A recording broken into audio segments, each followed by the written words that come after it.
March 19th, 1940. 1. Aberdeen Proving Ground, Maryland. A single sheet of rejection paperwork sat on the desk of Major General Charles Wesson, Chief of Army Ordnance. The document detailed why the T-6 medium tank prototype had failed to meet Army specifications in 7 critical areas. The armour was inadequate, the suspension system was unreliable, the transmission overheated under sustained operation, the turret ring mechanism jammed repeatedly, the gun mounting system vibrated excessively during firing, the driver's visibility was insufficient for combat conditions, and the entire vehicle weighed 3,000 pounds over the maximum allowable combat weight. The rejection was absolute. The T-6 would never see production.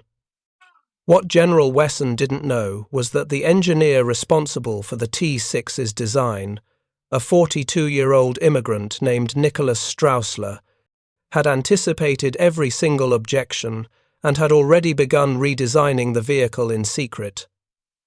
Within 18 months, that rejected prototype would become the M4 Sherman, and by war's end, 50,000 units would roll off American assembly lines, making it the most produced tank in United States military history.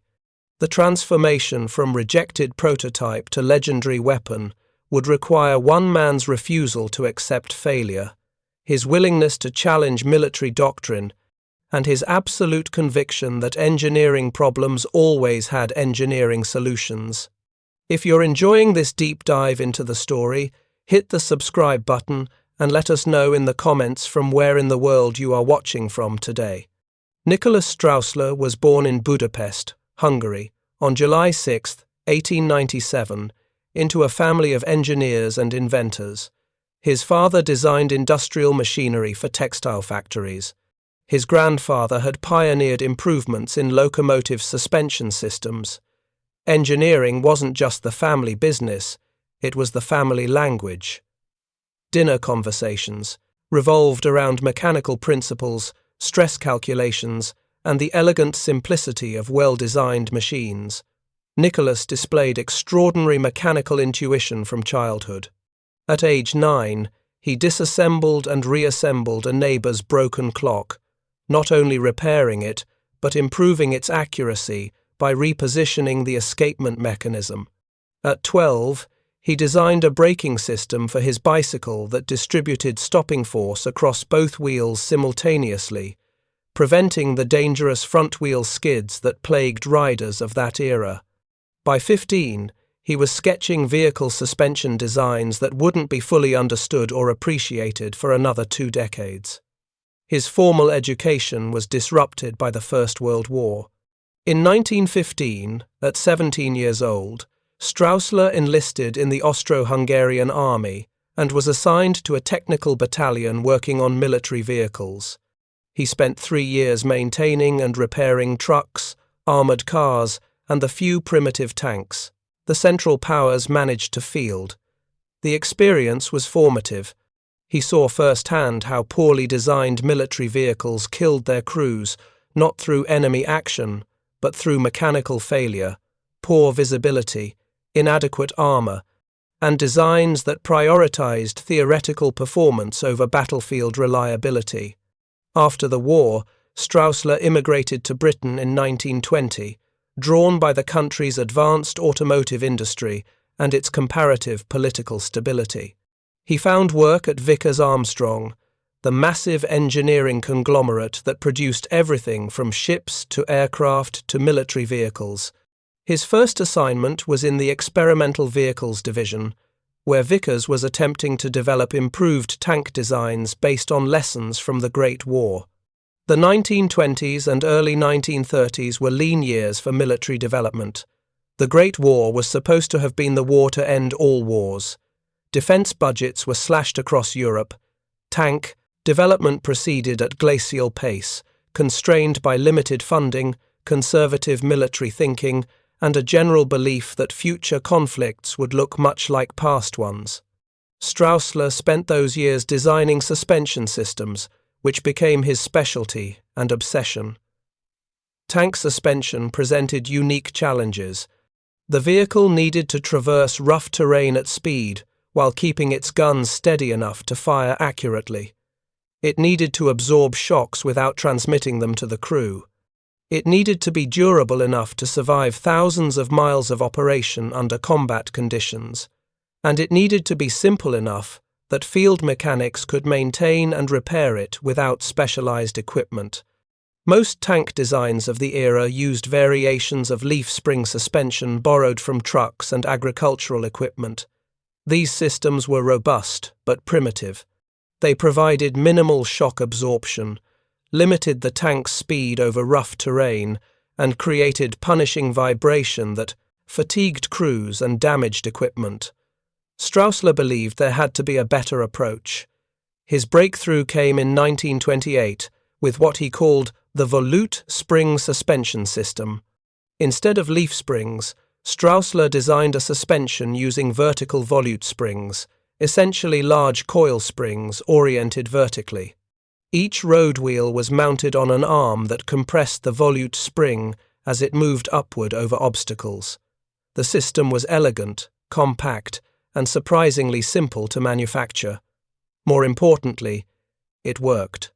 Tanks equipped with Straussler's suspension could travel faster over rough terrain, maintained better gun stability, and subjected their crews to far less punishment.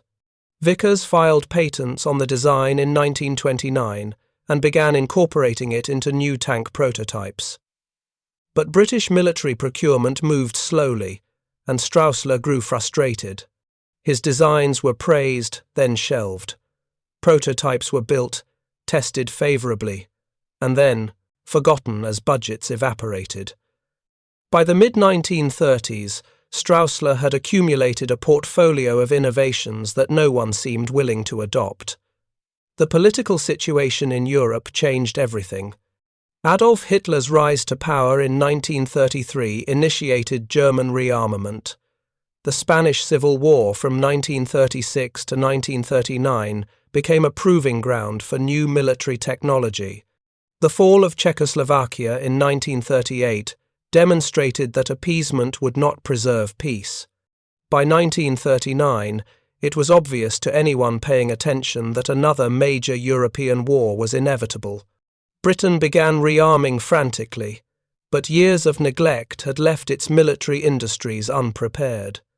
Tank designs were obsolescent, production capacity was inadequate, and the procurement system remained maddeningly slow.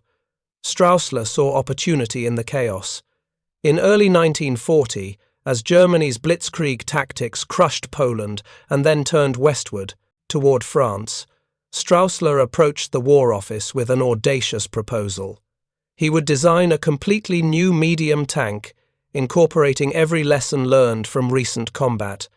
The design would prioritize reliability, ease of production, and maintainability. It would use his proven suspension system, and it could be ready for production in less than a year. The War Office was skeptical but desperate. They authorized Straussler to proceed with a prototype, designated the T6. The catch was brutal. He had 6 months to deliver a working vehicle, and if it failed evaluation, his career at Vickers would likely end. Straussler assembled a small team of engineers and draftsmen and set to work with manic intensity. The T6 design incorporated his most advanced thinking about tank architecture. The suspension used his volute spring system with 6 road wheels per side, providing excellent mobility and gun stability. The hull was welded rather than riveted, reducing weight and eliminating the dangerous practice of rivets becoming shrapnel when hit. The drivetrain used a modified truck transmission that was readily available and easy to maintain. The turret was designed to mount a 50mm gun, though provisions were made for larger weapons if needed, and the entire design emphasized component interchangeability and ease of assembly. The prototype was completed in September 1940 and delivered to Aberdeen Proving Ground for evaluation. This was where dreams went to die. Aberdeen was the Army's premier testing facility, where new weapons and vehicles were subjected to brutal evaluation. The testing regime was designed to simulate combat conditions and reveal any weakness in design or construction. The T6 was driven over obstacle courses, through mud pits, across trenches, and up steep grades. It was subjected to temperature extremes, dust, water, and mechanical abuse. Its guns were fired repeatedly to test mounting stability. Its armor was shot at to verify protection levels. And every component was examined for durability, reliability, and maintainability. The T6 failed spectacularly. The armor, in an effort to save weight, proved too thin to stop the latest German anti-tank rounds. The suspension, while providing good ride quality, proved too weak for the vehicle's actual combat weight.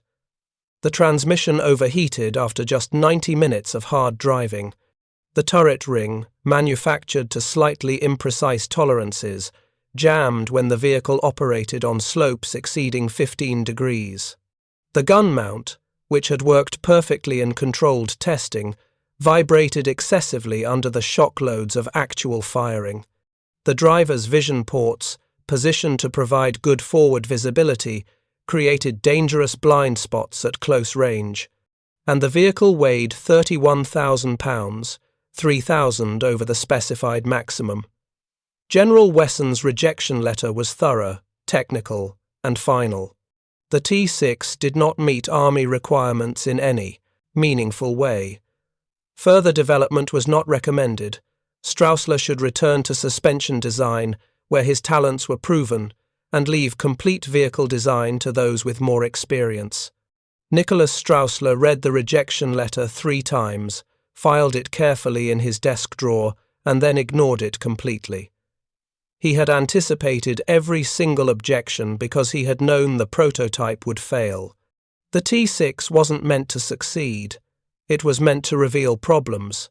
Real engineering doesn't happen in design offices. It happens when theoretical designs collide with physical reality, and all the things you thought would work reveal themselves as inadequate. Straussler had deliberately pushed boundaries with the T6, testing concepts he suspected might fail but needed to see fail in measurable ways. Now he had data. Real performance data from a working vehicle under brutal conditions. This was infinitely more valuable than approval. The suspension hadn't failed because the concept was wrong. It failed because the spring rates were calculated for a lighter vehicle than the actual combat-loaded weight. That was fixable. The armor was inadequate because Straussler had tried to save weight in the wrong places. Thicker armor meant more weight, which meant more powerful engines and stronger suspension. That was an engineering trade-off, not a fundamental flaw. The transmission overheated because the cooling system was undersized. Adding cooling capacity meant redesigning the engine deck, but that was straightforward work. The turret ring jammed because manufacturing tolerances were too loose. Tighter quality control would solve that. The gun mount vibrated because the mounting system lacked sufficient mass. Adding a heavier mount would solve the problem. The visibility issue required repositioning vision ports and adding periscopes. And the weight problem would resolve itself once other issues were addressed, because proper solutions would optimize weight distribution rather than simply adding mass. Straussler spent 3 days analyzing the Aberdeen test data, making notes, sketching modifications, and calculating revised specifications. Then he did something that was either brilliant or career-ending. He began redesigning the T6 without authorization, without funding, and without official support. He worked nights and weekends in his home office, producing detailed drawings of what he now called the T6E1, the first major revision of his rejected design. The E1 designation wasn't official. It was Straussler's private notation indicating this was experimental revision number 1. He had no illusions that it would be the last. The revised suspension used heavier volute springs, calculated for a vehicle weighing up to 33,000 pounds. The armour thickness was increased to 3 inches on the frontal surfaces and 2 inches on the sides, providing protection against the German 37mm and 50mm anti-tank guns that were becoming standard.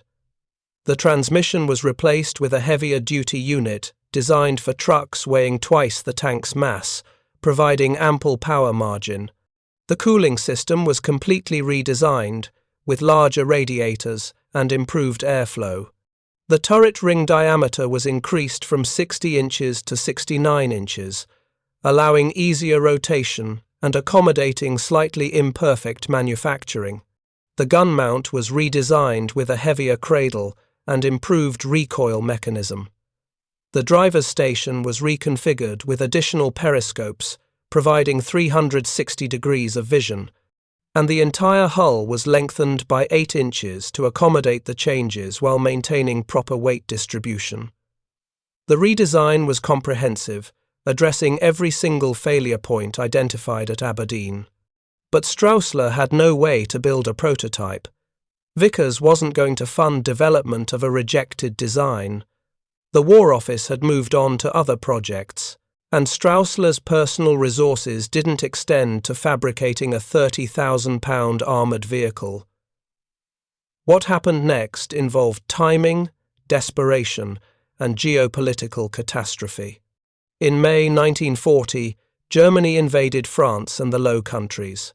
The blitzkrieg that had worked so effectively in Poland was amplified with more tanks, better coordination, and improved tactics. French and British forces were overwhelmed within weeks. The British Expeditionary Force was evacuated from Dunkirk, leaving virtually all its heavy equipment behind. Britain now faced the very real possibility of German invasion with almost no tanks, no time to produce them, and obsolete designs that had proven utterly inadequate against German panzers. The crisis created opportunity for unconventional solutions. The War Office began reconsidering every tank design that had been rejected or shelved. Someone remembered Straussler's T6 and the comprehensive test data from Aberdeen. More importantly, someone noticed that the Aberdeen rejection letter had included detailed technical explanations for each failure. This was unusual. Most rejections simply stated that requirements weren't met. The detailed technical feedback suggested the evaluators believed the problems were solvable. In July 1940, Straussler received an unexpected visitor at his vicar's office. Colonel George Macready from the War Office arrived without appointment and asked a direct question. If you had funding and priority access to manufacturing, how quickly could you address the T6's deficiencies? Straussler pulled the T6E1 drawings from his desk drawer, spread them across the conference table, and said, "These are the solutions. 6 months for a new prototype. 12 months to production if you don't interfere with the engineering." Macready studied the drawings for an hour, asking technical questions that revealed genuine engineering understanding. Finally, he said, "The War Office is establishing a tank design board to accelerate development. I want you on it. But I need to know whether you can take criticism and work with military engineers who will question everything." Straussler's response was immediate. "I welcome criticism from anyone who understands engineering. I have no patience for criticism from people who confuse tradition with wisdom." Macready smiled slightly and said, "You'll fit in perfectly." The Tank Design Board was an unusual organization, combining military officers with practical engineering experience, civilian engineers from various industries, and representatives from the Ordnance Department. The board's mandate was to develop a new medium tank design that incorporated lessons from recent combat, could be manufactured quickly in existing facilities, and would be adequate against current German armour. Straussler presented his T6E1 design at the board's third meeting in August 1940. The presentation lasted 4 hours and included detailed explanations of every design decision, supporting calculations, and honest assessments of remaining uncertainties. The board's response was mixed. Some members appreciated the systematic approach to solving the T6's problems. Others argued for starting fresh rather than revising a rejected design. The debate continued for 3 more meetings until Colonel Macready forced a decision by authorizing construction of a T6E1 prototype as one of 3 competing designs. This was the opportunity Straussler needed, but it came with impossible constraints. The prototype had to be completed by February 1941, just 6 months away. It had to undergo full Aberdeen testing by March, and if it failed again, the program would be terminated permanently. Straussler drove his team relentlessly. The T6E1 prototype took shape in a Vickers facility in Sheffield that had been hastily converted for military production. Components were fabricated by subcontractors across Britain, often with minimal drawings, because detailed specifications weren't finalized. The assembly process was chaotic, with parts arriving late, some components not fitting properly, and constant design modifications as problems emerged. The engine installation illustrated the challenges. The T6E1 was designed to use a Wright Continental R975 radial engine, an aircraft engine that produced 400 horsepower. But Wright couldn't deliver engines fast enough. Straussler improvised by designing engine mounts that could accept either the Wright engine or a Chrysler multibank engine that was under development in America. This flexibility would prove crucial later, but at the time it simply meant designing 2 completely different mounting systems simultaneously. The suspension installation required precision manufacturing that British facilities struggled to achieve under wartime conditions. The volute springs needed to be manufactured to exact specifications, otherwise the suspension would be unbalanced. Straussler personally inspected each spring, rejecting any that didn't meet tolerances. This attention to detail delayed assembly but ensured the suspension would perform as designed. The armor welding presented unexpected challenges. Welding thick armor plate requires skill, proper equipment, and careful heat management to avoid warping. Many British welders had experience with ship construction but not armor. Straussler established a training program teaching proper techniques, then personally inspected every weld on the hull. When he found inadequate welds, he ordered entire sections removed and redone, regardless of schedule impact. This perfectionism infuriated contractors and worried military supervisors, but Straussler was immovable. A tank that failed due to poor welds would kill its crew and doom the entire program. Better to deliver late with quality than on time with garbage. The T6E1 prototype was completed on February 9, 1941, 9 days late, but mechanically sound. It was transported to Aberdeen Proving Ground and subjected to the same brutal evaluation that had destroyed the original T6. This time, the results were different. The suspension handled the obstacle course flawlessly, absorbing impacts that would have damaged conventional systems. The armor withstood direct hits from German 37mm and 50mm guns at combat ranges. The transmission operated for 8 continuous hours without overheating. The turret rotated smoothly on slopes exceeding 30 degrees. The gun mount remained stable during rapid firing. The driver's visibility was rated adequate for combat conditions, and the vehicle weighed 32,500 pounds, within acceptable limits. The Aberdeen evaluators identified minor issues requiring attention, but recommended the T6E1 for production with modifications. General Wesson reviewed the test data personally and authorized a pre-production run of 100 vehicles for field evaluation. Nicholas Straussler had transformed a rejected prototype into an approved design in 11 months of obsessive work. But approval for pre-production was not approval for mass production, and the transition from prototype to weapon would prove far more complicated than anyone anticipated. The British military establishment remained deeply conservative about tank doctrine. Many senior officers still believed tanks should support infantry rather than operate independently. They wanted heavily armoured, slow-moving vehicles that could withstand punishment while advancing at walking pace alongside foot soldiers. Straussler's T6E1 was faster and more mobile than these officers thought necessary. The debates in the Tank Design Board became increasingly heated throughout the spring of 1941. Straussler argued that mobility was survivability, that a tank that could maneuver quickly was harder to hit and could exploit breakthroughs in enemy lines. Conservative officers countered that speed was useless if armour couldn't stop enemy fire, and that complex suspension systems would fail under combat conditions. The argument was resolved not by logic but by desperation.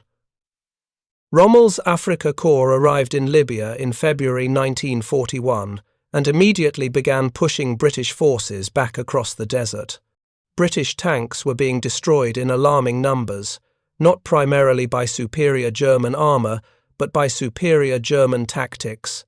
The panzers moved faster, concentrated their forces more effectively, and exploited British mistakes ruthlessly. British commanders in North Africa began sending urgent requests for tanks that could match German mobility. They needed vehicles that could cover ground quickly, reposition during battle, and pursue retreating enemies. The T6E1 suddenly became exactly what the battlefield demanded, rather than what military tradition preferred.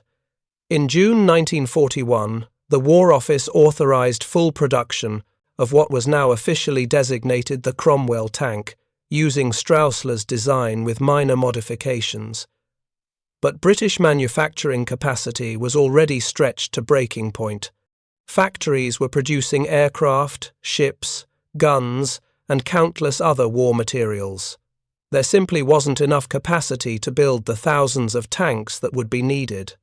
The solution came from an unexpected direction. The United States, still technically neutral but increasingly involved in supporting Britain, had offered to produce military equipment under the Lend-Lease program. American factories had massive excess capacity and engineering expertise that could be rapidly mobilized. In August 1941, Straussler was summoned to a meeting at the War Office and told he would be traveling to America to present his design to United States military officials. The trip required crossing the Atlantic during the U-boat campaign, when German submarines were sinking merchant ships faster than they could be replaced. Straussler sailed in September 1941 aboard a converted passenger liner traveling in convoy. The crossing took 17 days of zigzagging across the ocean to avoid submarine wolf packs. He spent the voyage refining his presentation and preparing for American skepticism. Americans had their own tank designs and their own engineering pride. Convincing them to produce a British design would require more than technical drawings. It would require demonstrating that the design was superior to anything America had developed. Straussler arrived in Washington in early October and was immediately escorted to meetings with the Ordnance Department. The American officers were polite but clearly doubtful. They had their own medium tank program, the M3, which was already in production. Why would they abandon their own design for a British vehicle they'd never seen? Straussler's presentation lasted 6 hours, spread across 2 days. He brought test data from Aberdeen Proving Ground, combat reports from British tank crews in North Africa, detailed engineering drawings, and performance specifications. More importantly, he brought honesty about the design's limitations.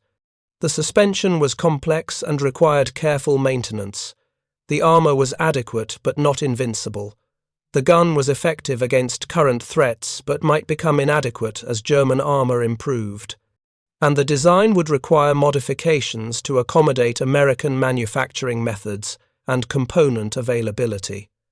The American engineers appreciated the candor.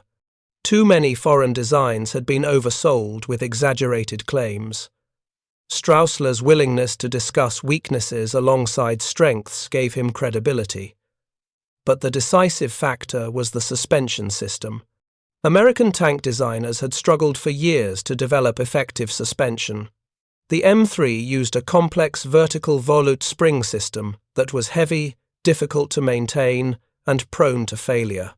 When Straussler explained his suspension design and showed test data demonstrating its superiority, the American engineers recognized immediately that this was a significant advance.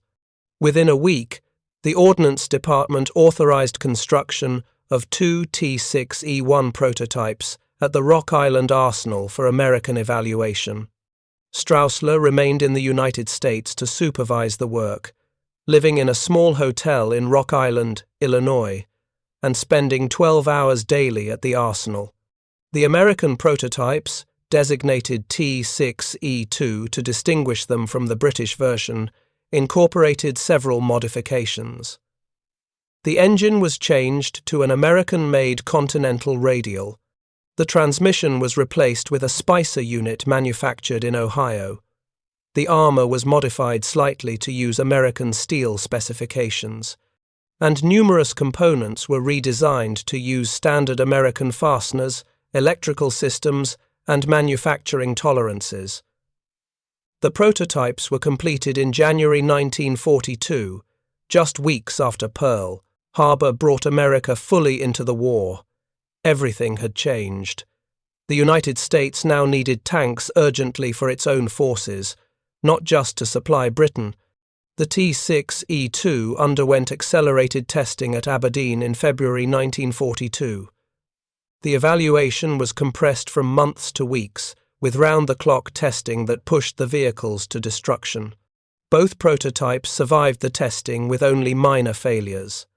The Ordnance Department recommended immediate production, and on March 7, 1942, the T6E2 was officially adopted as the M4 medium tank. What American military officials called the M4 would become known to the world as the Sherman tank, named after Civil War General William Tecumseh Sherman. The naming was done by the British, who had a tradition of naming American-supplied tanks after famous American generals.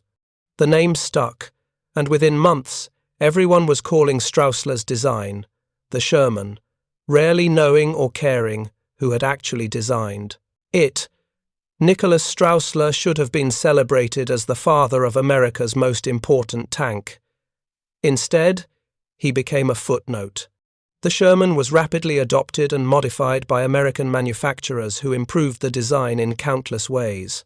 Chrysler, Ford, General Motors, and other companies produced their own variations, each incorporating refinements that made the tank more reliable, easier to build, or better suited to specific combat roles.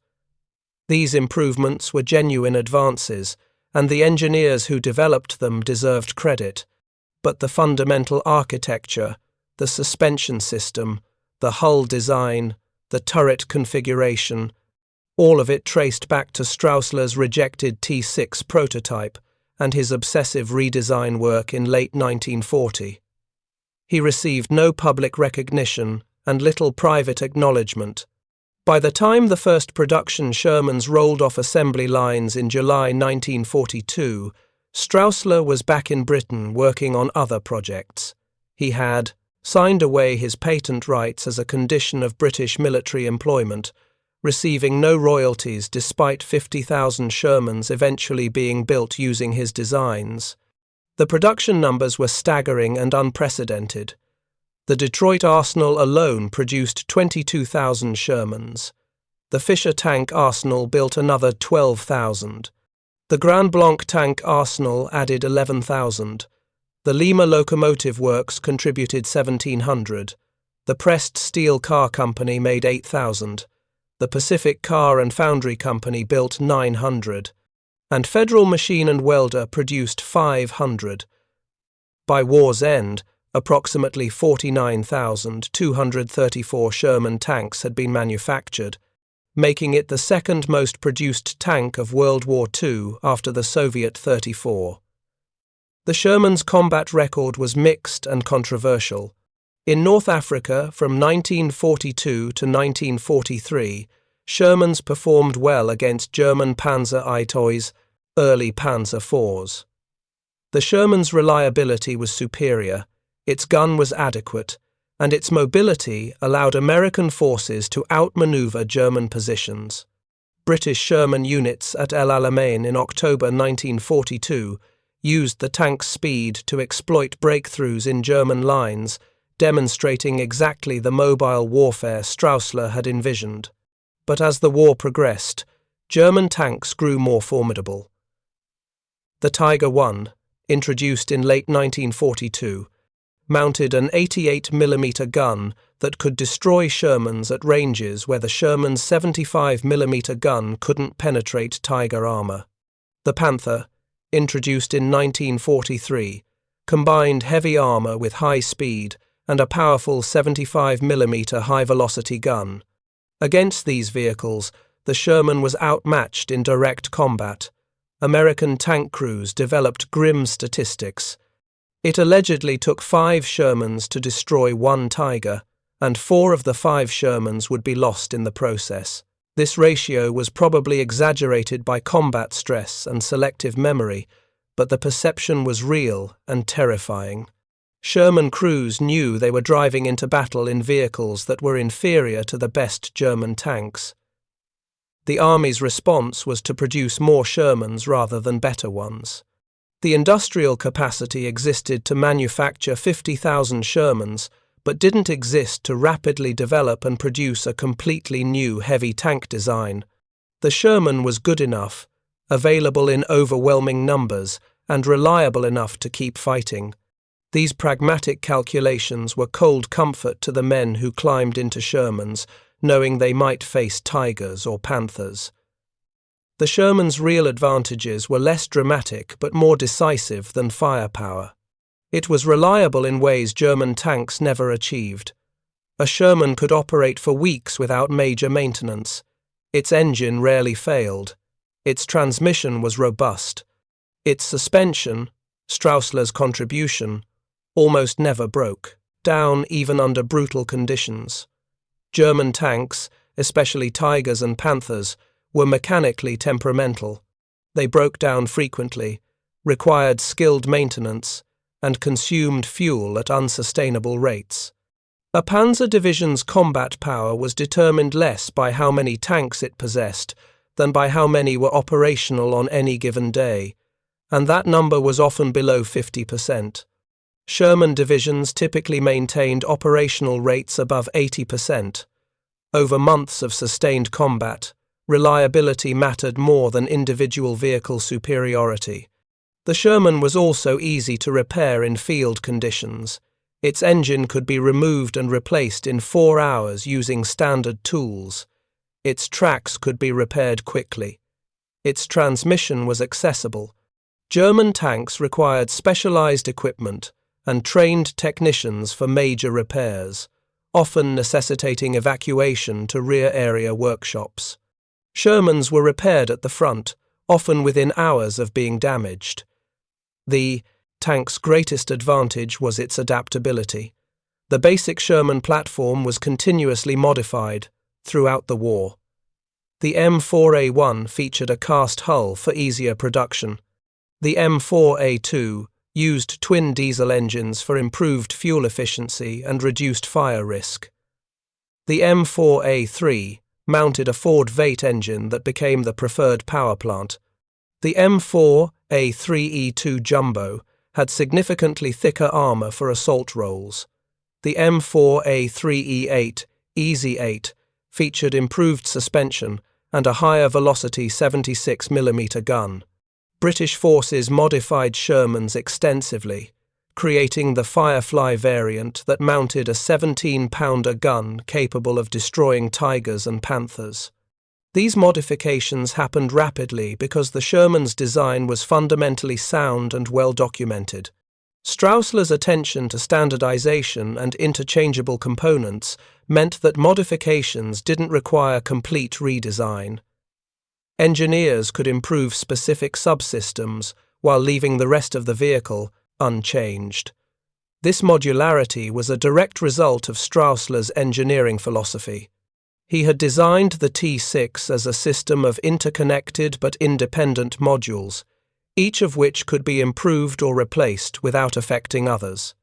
This approach was unusual in 1940, when most engineers designed vehicles as integrated wholes, where changing one component required changing everything connected to it. The Sherman fought in every theater of World War II. In the Pacific, Marines used Shermans for island assaults, finding that the tank's reliability in tropical conditions exceeded that of Japanese armor. In Italy, Shermans struggled with mountainous terrain, but proved invaluable in supporting infantry advances through difficult country. In northwest Europe, after D-Day, Shermans formed the armoured core of Allied advances across France and into Germany. And in the Soviet Union, thousands of Shermans supplied under Lend-Lease fought on the Eastern Front, where Soviet crews appreciated the tank's reliability even while criticizing its armor. The human cost of the Sherman's limitations was substantial and sobering. Approximately 50,000 Americans served in Sherman tank crews during World War II. Approximately 6,000 were killed in action, and another 18,000 were wounded. These casualties resulted from the Sherman's vulnerability to German anti-tank weapons and heavier German tanks. Tank crew casualties were proportionally lower than infantry casualties, but psychologically devastating because crew members knew their survival depended on a vehicle they understood to be inadequate against the best enemy armor. The crews developed dark humor and fatalistic attitudes. Shermans were called Ronsons because they lit on fire as easily as Ronson cigarettes lighters, whose advertising slogan was, "Lights, first time. Every time." They were called Tommy Cookers by British crews for similar reasons. These nicknames reflected the terrifying reality that Shermans could brew up, catch fire after being penetrated, burning crews alive. Early Shermans were particularly vulnerable because their ammunition was stored in sponsons on the hull sides, where hits would ignite rounds. Later modifications moved ammunition to wet storage in the hull floor, surrounded by water jackets that significantly reduced fire risk. This modification saved countless lives but came too late for thousands of tankers who died in burning Shermans during 1943 and early 1944. Nicholas Straussler never visited a Sherman crew in combat. He never saw his design covered in mud and blood, never spoke with crews who had survived battles in vehicles bearing his engineering signature, and never attended funerals for men killed in tanks he had created. This distance was perhaps merciful. The burden of knowing that your engineering decisions directly contributed to deaths would be psychologically crushing for anyone with conscience, but it also meant Straussler never fully understood the human implications of his work. He continued designing military vehicles throughout the war, developing amphibious modifications, improved suspension systems, and specialized variants. He worked obsessively, sleeping 4 hours nightly, driving his teams as hard as he drove himself. Colleagues described him as brilliant, difficult, uncompromising, and utterly dedicated to solving engineering problems regardless of personal cost. The war ended in Europe on May 8, 1945, and in the Pacific on August 15, 1945. Sherman production ceased within weeks. The massive industrial apparatus that had produced 50,000 tanks was no longer needed. Factories converted back to civilian production. Workers returned to normal life. The tanks themselves were distributed to dozens of countries under military assistance programs, sold as surplus, or simply scrapped. Straussler returned to civilian life, without ceremony or recognition. He had been paid a salary throughout the war, but received no bonuses, no awards, no public acknowledgement of his contributions. The Sherman was universally credited as an American design produced by American industry, which was technically true but historically incomplete. Straussler never publicly complained about the lack of recognition. He gave no interviews, wrote no memoirs, and made no attempt to claim credit for the Sherman's design. Whether this reflected humility, bitterness, or simple indifference to fame is unknown. He continued working as an engineer until his death in 1977, at age 79, designing civilian vehicles and consulting on military projects. His obituary in British newspapers was brief, mentioning his contributions to tank suspension design, but not specifically identifying him as the Sherman's primary designer. The Sherman's legacy is complicated and debated endlessly by historians and military enthusiasts. Critics argue it was inadequate against German heavy armor, that American military leaders sacrificed tank crew lives by refusing to develop better vehicles, and that the Sherman's reputation for reliability was purchased with the blood of crews who died in vehicles they knew were inferior. Defenders counter that the Sherman was exactly what the war required: a reliable, mass-producible tank that could be manufactured in overwhelming numbers, maintained in field conditions, and adapted to diverse roles. They note that German heavy tanks, while superior in individual combat, were produced in insufficient numbers and were mechanically unreliable. They argue that winning World War II required quantity more than quality, and the Sherman delivered quantity without completely sacrificing quality. Both perspectives contain truth. The Sherman was inadequate against Tigers and Panthers in direct combat. It was also the tank that equipped the armoured divisions that liberated Western Europe, defeated the Japanese in the Pacific, and helped destroy Nazi Germany. These facts coexist uncomfortably, a reminder that wartime engineering involves brutal trade-offs between competing priorities. What is undeniable is that Nicholas Straussler's rejected prototype became the foundation for the most produced American tank of World War II.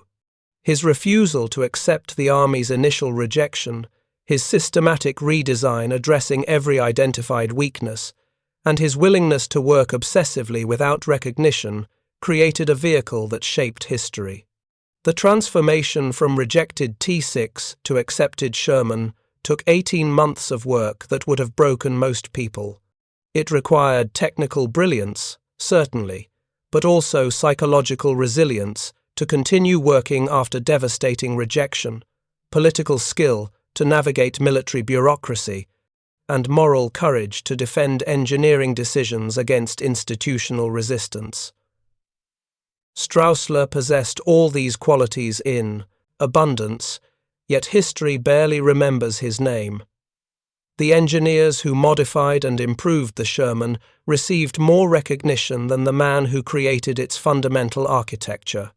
This is perhaps inevitable in large-scale technological projects where countless contributors each add incremental improvements, but it is also profoundly unjust.